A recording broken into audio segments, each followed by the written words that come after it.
충돌 방지법이 8년 만에 이때 상임위 통과했죠. 아, 상임위는 아니고요. 정무위 법안 소위, 예, 법안 심사 소위 예, 통과했는데 4월달 이번 달 안에 국회 본회의 통과할 거다 이런 얘기하고 있어요. 물론 여기에 대한 논란도 있어요. 소급 적용을 못한다고 하는데 이거 굉장히 중요한 법이 그런 대로 역사적 법이 하나 통과되는 거 아닙니까? 어찌 됐건 간에. 그렇죠. 이게 원래 김영란법 8년 전에 김영란법이 이제 통과 그때 이제 논의가 됐을 때 같이 이해충돌 방지법도 논의가 됐었는데 좀 뭐 그놈의 이제 법의 적용 범위가 모호하다라는 논리로 한 8년간 표류가 되었었죠. 그러다가 이번에 이제 어떻게든 상임위를 법안 심사 소위를 통과를 한 것이고 4월 그러니까 2주 안에 이제 임시국회에서 본회의에서 통과될 것이다라고 예상이 좀 되고 있는데 물론 이제 뭐 좀 아쉬운 부분도 좀 있을 수 있겠지만 일단은 적용 범위가 지방의회, 공공기관, 부단체장 및 정무직 임원까지 포함되어 있다 보니까 한 190만 명 정도 된다고 하고요. 그리고 이제 고위공직자로 임용이 된다라면 고위공직자 전에 예를 들어서 민간 활동을 하셨던 분들, 뭐 민간 기업이든 뭐 이런 데서 활동하셨던 분들의 뭐 경제 및 업무 활동을 좀 공개해서 이분이 문제가 있을 수 있는지 없는지를 좀 파악할 수 있다라는 부분들, 그리고 부당이득이 확인되면 뭐 7년 징역이나 7천만 원까지의 과태료 뭐 이런 부분들이 있다고 하는데 약간 좀 아쉬운 부분도 일부 있죠. 예를 들어서 뭐 배우자의 가족은 또 이렇게 포함되지 않는 부분, 약간 구멍이 있긴 있는데 그런 부분들을 또 가면서 보완해 가면 좋지 않을까 생각하고 있습니다. 이해충돌 방지법이 8년 만에 통과돼서 뭐 만시탄이라고 늦은 감이 없진 않습니다. 하지만 어떻든 간에 LH 사태를 계기로 해서 통과돼서 다행이고요. 저는 특히 이게 주목해야 될 부분은 방금 전에 유창 선생님이 말씀하셨지만 고위공직자로 임명되는 이들이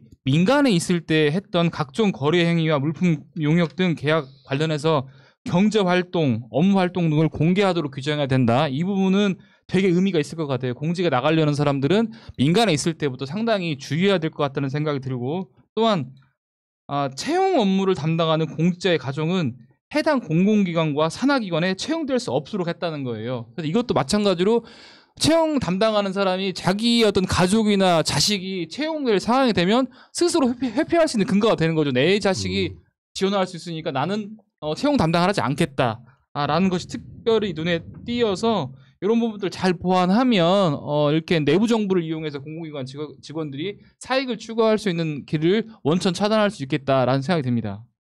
이게 지금 적용 대상이 190만 명 정도 되는데 이거를 가족까지 확대하면은 제가 보기에 한 600만 명, 적어도 500만 명 정도는 지금 적용 대상이 되거든요. 그리고 지금 문제되고 있는 건 두 가지입니다. 그러니까 좀 아쉽다는 부분은 첫 번째는 부정직 소구입법이 되지 않았다. 그래서 이번에 LH 문제로 그 논란이 됐던 그 재산을 몰수하거나 뭐 아무튼 몰수하는 것, 부당이득을 회수하는 것, 이게 안 된다는 거 하나가 문제가 있는 거고, 두 번째는 지금 사립학교와 언론인들이 포함되지 않았다라는 문제만 있는데 저는 모든 법률을 이렇게 생각합니다. 그러니까 여야 간에 그 합의를 이번에 해서 이제 상임위와 본회의를 쉽게 통과하는 거잖아요. 그러니까 상임위 활동 중에 제일 중요한 건 법안 심사 소위를 통과하는 겁니다. 그러니까 여기서 만약에 여야 간에 그냥 됐다, 이걸 넘기자 그러면은 다 합의된 거라 생각하고 법안을 완벽하게 만들려는 노력을 하지만 만약 합의가 좀 미진해서 이 부분 때문에 논란이 되면은 그걸 빼고 개문발차하는 게 전 좋다고 생각합니다. 그래서 나중에 야 이런 문제가 생겼으니 나중에 이거 보완하지 않냐 그래서 그 법률을 개정하면 되거든요. 그래서 저는 이번 LH 문제로 국민들의 새롭게 가장 관심 있는 법률로 떠올랐던 이해충돌 방지법이 이렇게 4월 내에 그 국회에서 통과된다는 면에 있어서는 공직자들에게 미친 영향은 대단히 클 거라 생각합니다. 이것도 역사의 발전이고, 그렇죠. 아까 그 말씀 중에 잠깐 나왔는데 언론인들 뺀 건 좀 안타까워요. 왜냐면은 실제로 이놈들이 자신들이 선수로 뛰면서 문재인 정부 흔들기 이용했던 놈들이라서, 물론 여러 가지 논란이 있겠지만 사실상 언론을 우리가 제4부 이렇게 표현하지 않습니까? 그 사회의 역할 굉장히 중요한데 이런 사람들 좀 뺀 부분은 좀 안타깝다 이런 생각이 들고, 그러니까 그 이야기를 조금 마무리를 해보면 황 작가님 이야기를 잘 하셨는데 그런 논란들 때문에 처리 통과가 안 되는 것보다 개문발자 공수처도 마찬가지였거든요.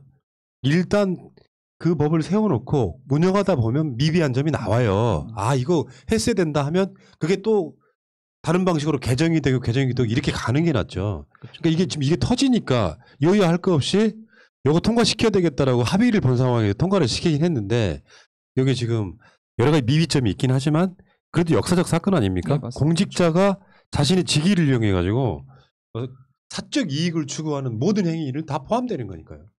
그러니까 저는 이것만 제가 우리의 태도 중에 야 법안 만들었는데 그거 빠졌대. 그거 중요한 게 그거 예를 들어서 100개의 법률 조항을 만들고 싶은데 한 개가 쟁점이 돼서 법률이 통과 안 되면 그 통과되는 시기까지 기다리는 피해가 더 큽니다. 어떤 일이 벌어질지 모르고 그래서 저는 합의가 안 된 부분은 일단 빼고라도 법률을 만들자주의거든요. 그리고 나서 나중에 개정하는 게 실효적 이득이 훨씬 더 크다. 네. 그래서 그 안 된 부분을 너무 우리가 크게 보면 비난받을 법이죠. 그럼 완벽한 법이 어디 있습니까? 네. 법률은 국회에서 매번 개정하는데 그래서 개정하는데 나중에 우리가 의견을 잘 내면 된다고 생각합니다.